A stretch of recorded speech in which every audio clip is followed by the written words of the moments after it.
Sun pictures கலாநிதி மாறன் பெருமையுடன் வழங்கும் தனுஷ் நடித்து இயக்கும் ராயன் ஜூலை 26 முதல் உலகமெங்கும். டைமண்ட் மேளா அட் ஸ்ரீகுமரன் தங்க மாளிகை.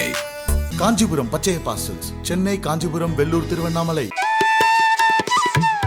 மீனராசிக்கு பலன் சொல்ல வேண்டும். மீனராசிக்கு ஒரு வார்த்தையில் சொல்ல வேண்டும் என்றால், ஓங்கி அடித்தால் 1.5 டன் வெயிட்டடா அப்படின்னு ஏதோ ஒரு படத்துல சூர்யா சார் சொல்வார்.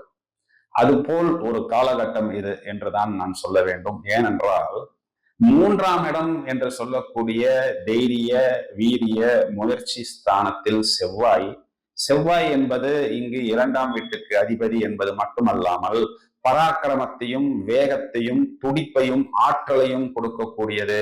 அது 3ஆம் வீட்டில் இந்த மாதம் முழுவதுமே, அதாவது ஆகஸ்ட் மாதம் 27ஆம் தேதி வரை இருக்கிறது. இந்த ஜிம்முக்கு போவது, உடம்பை நல்ல முறுக்கேறி வைத்துக் கொள்வது, ஃபிட்டாக இருப்பது, பராக்கிரமமாக செயல்படுவது, ஒரு ஆற்றலை வெளிப்படுத்தி ஒரு எனர்ஜியை வெளிப்படுத்தக்கூடிய காலகட்டம். அதனால் எந்த ஒரு விஷயத்தையும் தீர்க்கமாகவும் ஒரு அசுர பலத்துடனும் செய்து முடிப்பார்கள். அந்த அசுர பலம் என்ற வார்த்தையைத்தான் நான் ஓங்கி அடித்தால் 1.5 டன் வெயிட்டடா என்று சொல்லுகிறேன். இந்த அசுர பலம் என்று மேலோட்டமாக சொல்லாமல், இந்த செவ்வாய் என்ற கிரகம் ராசியாதிபதியுடன் கூட்டணியில் இருக்கிறது. இதனை குரு மங்கள யோகம் என்று நாம் எடுத்துக்கொள்ள வேண்டும். இதில் என்னென்ன யோகங்கள் பாருங்கள். குரு இங்கு 9ஆம் வீட்டை பார்க்கிறது, செவ்வாய் இங்கு 9ஆம் வீட்டையும் பார்க்கிறது, 10ஆம் வீட்டையும் பார்க்கிறது. இது என்ன சார் அப்படின்னா, செவ்வாய்க்கு 7ஆம் பார்வையும் இருக்கிறது, 8ஆம் பார்வையும் இருக்கிறது. பிறகு 9ஆம் அதிபதி 10ஆம் அதிபதி கூட்டணியில் வந்தால் தர்ம கர்மாதிபதி யோகம். குரு சந்திரனின் நட்சத்திரத்தில் வரும் பொழுது இதைத்தான் குரு சந்திர யோகம் என்று சொல்லப்படுகிறது.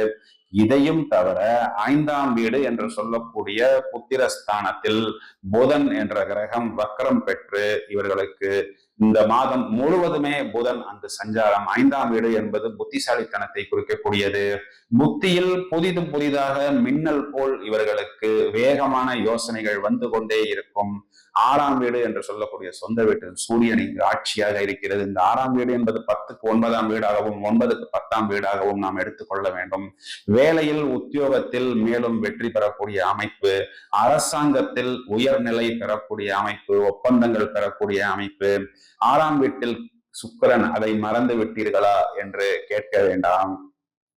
8ஆம் வீட்டுக்கு அதிபதி 6ஆம் வீட்டில் இருந்தால் அது திடீர் ராஜ யோகம் என்பதை நானே பலமுறை சொல்லியிருக்கிறேன். இதன் காரணம், 8ஆம் வீட்டில் நீங்கள் லக்னம் போட்டு பாருங்கள். லக்னாதிபதி லக்னத்திற்கு 11 என்று சொல்லக்கூடிய லாபஸ்தானத்திற்கு வருகிறது. உத்தியோகத்தில் இதுவும் மேன்மையை கொடுப்பதாகத்தான் இருக்கிறது. 7ஆம் வீட்டில் கேது, இதற்குத்தான் குரு பார்வை வந்துவிட்டது. 9ஆம் வீட்டுக்கு குரு பார்வை, கேதுவின் வீரியமான நெகட்டிவ் பலன்கள் கட்டுப்படுகிறது. லாபஸ்தானத்திற்கு குருவின் பார்வை, நிகரற்ற லாபம். அதாவது 10ஆம் வீட்டின் அதிபதி 9ஆம் வீட்டையும் பார்க்கிறது, 11ஆம் வீட்டையும் பார்க்கிறது. நிகரற்ற லாபம் ஈட்டக்கூடிய அமைப்பு. 12ஆம் வீட்டில் சனி, அந்த கிரகம் இப்பொழுது வக்கரம் அடைந்து விட்டது. 12ஆம் வீட்டில் இருந்த சனி இவர்களுக்கு இதனால் வரை வெளிநாட்டுக்கு சென்று பணத்தை முடக்கி மேன்மை பெற முடியாத ஒரு சூழ்நிலையை கொடுத்தது. இரவு நேரத்தில் தூக்கமின்மை, குழப்பம், சிலர் தனிமையில் அழுது கொண்டிருந்தார்கள், வெளியே சொல்லவில்லை, அவ்வளவுதான். இப்பொழுது நான் சொல்லக்கூடிய இந்த நேரத்தில் அவர்கள் அதனை உணர்வார்கள். இவர்களுக்கு பாதங்கள், முழங்கால் போன்ற ஏரியாக்களில், இவர்களது பாதங்கள், முழங்கால் போன்ற இடங்களில் வெளியே சொல்ல முடியாத வலியும் வேதனையும் அனுபவித்துக் கொண்டிருந்தார்கள். இந்த சனி வக்கரம் என்பது ஒரு மாற்று சிகிச்சை மூலமாகவோ அல்லது ஒரு லைஃப் ஸ்டைலை மாற்றுவதன் மூலமாகவோ ரோகங்கள் என்று சொல்லக்கூடிய நோய்களிலிருந்து இவர்கள் விடுதலை பெறக்கூடிய காலகட்டமாக இருந்து மேலும் வெற்றி பெறக்கூடிய அமைப்பு. புத்திரஸ்தானம் இவர்களுக்கு மிகவும் அனுகூலமான பலன்களை கொடுக்கும். இந்த சனி வக்கரம் என்பது நவம்பர் மாதம் 15 தேதி வரை மீனராசி சாதிக்கக்கூடிய நேரம். ஏராளமான கடன், நோய், வம்பு வழக்கிலிருந்து வெளிவரக்கூடிய காலகட்டம். ஒரு பாலைவனத்தில் நாம் போகும் பொழுது அந்த வெப்பத்துக்கு நடுவே ஒரு சோலையில் வந்து அமர்ந்தால் நமக்கு எப்படி குழு என்று இருப்பதோ அது போன்ற ஒரு காலகட்டமாக இருக்கிறது. இதனை முழுவதுமாக உபயோகித்துக் கொள்ளுங்கள். ராசியில் இருக்கக்கூடிய ராகுவை நீங்கள் ஒரு பிளஸ்ஸாக எடுத்துக் கொள்ளுங்கள். இந்த ராசியில் இருக்கக்கூடிய ராகு என்பது என்ன பண்ணும் என்றால், நமக்கு ஒரு வைராக்கியத்தை கொடுக்கும். ஒரு விஷயத்தில் இறங்கி விட்டோமா, அந்த விஷயத்தில் நாம் ஜெயித்தாக வேண்டும், இந்த இலக்குக்கு நாம் போக வேண்டுமா, எப்படியாவது அந்த இலக்கை நாம் அடைய வேண்டும் என்று இரவு பகல் பாராமல், தூக்கம் இல்லாமல், சோறு தண்ணி இல்லாமல், அயராமல் அந்த இலக்கை நோக்கி இவர்கள் பயணிப்பார்கள். அது ஆக்கப்பூர்வமாக இலக்காக இருந்தாலும் அது ஆக்கப்பூர்வமாக இலக்காக இருந்தாலும் அல்லது எதிர்மறையான இலக்காக இருந்தாலும் அதனை நோக்கி பயணிப்பார்கள். அது ஒரு கேம்பிளிங்காக இருந்தாலும் அப்படித்தான், அல்லது ஒரு யூனிவர்சிட்டியில் PhD பண்ண வேண்டும் என்றாலும் அப்படித்தான். சோ எதிர்மறையான விஷயங்களை விலக்கி விடுங்கள், நெகட்டிவான சிந்தனைகளை விலக்கி விடுங்கள். தியானம் செய்வதுதான் இதற்கு பெஸ்ட். பாசிட்டிவானது என்ன, எனது கேரியருக்கு என்ன, எனது லைஃப் ஸ்டைலுக்கு என்ன, எனது உத்தியோகத்துக்கு என்ன, எனது குடும்பத்துக்கு என்ன என்று ஆக்கப்பூர்வமான விஷயங்களில் நீங்கள் பயணம் செய்து வெற்றி கொடி நாட்டுவதற்கு ஒரு பிரமாதமான டைம். நான் சொல்வது போல் ஓங்கி அடித்தால் 1.5 டன் வெயிட் என்பது உடலால் மட்டுமல்ல, உள்ளத்தால் மட்டுமல்ல, உங்களது பயணத்தால், உங்களது உத்தியோகத்தால், உங்களது தனித்திறமையால் நீங்கள் உங்களது உண்மையான சக்தியை, ஆற்றலை வெளிப்படுத்தக்கூடிய காலகட்டம் என்பதை கிரகங்கள் உங்களுக்கு ஒரு நல்ல அமைப்பாக கொடுத்திருக்கிறது. இந்த மீனராசிக்கு பேசும் பொழுது இந்த உற்சாகத்தையும் இந்த கிரகங்கள் தான் கொடுக்கிறது. இதனை பிரமாதமாக உபயோகித்துக் கொள்ளுங்கள். வாழ்த்துக்கள், வெற்றி.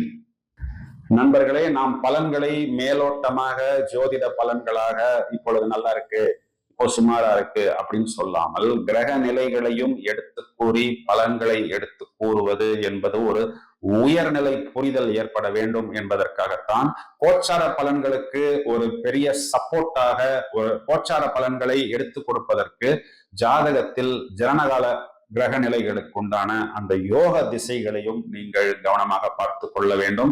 உங்களுக்கு தசாபுத்தி அந்தரங்கள் யோகமாக இருக்கும் பொழுது இந்த கோச்சார பலன்கள் ஒரு பெரிய பிளஸ் பாயிண்டாக, ஒரு அடிஷனல் எஃபெக்டாக இருக்கும். மேலும் பல அரிய தகவல்கள் தயாராகி கொண்டிருக்கிறது. தொடர்ந்து இணைப்பில் இருங்கள். வாழ்த்துக்கள்.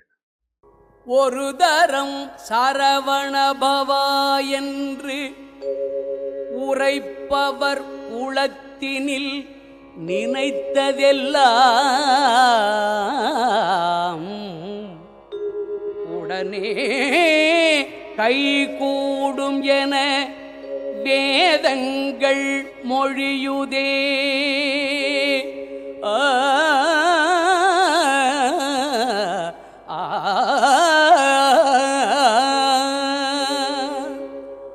ஒரு தரம் சரவணபவா என்று உரைப்பவர் உளத்தினில்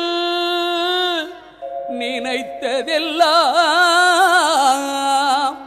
உடனே கைகூடும் என வேதங்கள் மொழியுதே.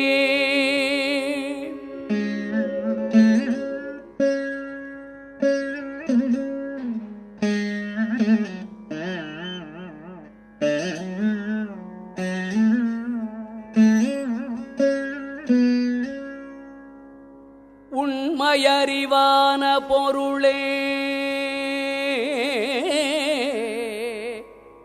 பரிவாக உனையே நான் அனந்தந்தரம் சரவணபவா என்று சொல்லியும் பாங்குமிகு காங்கேயா அடியனேன் எண்ணியது பலியாதிருப்பதேனோ. உண்மை அறிவான பொருளே, பரிவாக உனையே நான் ஆனந்தந்தரம் சரவணபவா என்று சொல்லியும் பாங்குமிகு காங்கேயா அடியனேன் எண்ணியது பலியாதிருப்பதேனோ.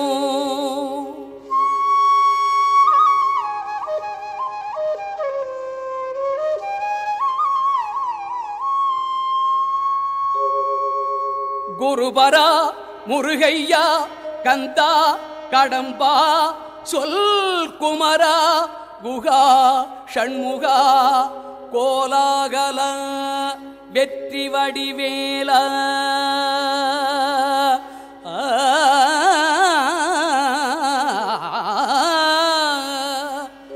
எனக்கு அருள் கொடுத்து ஆழ்வை முத்தையனே.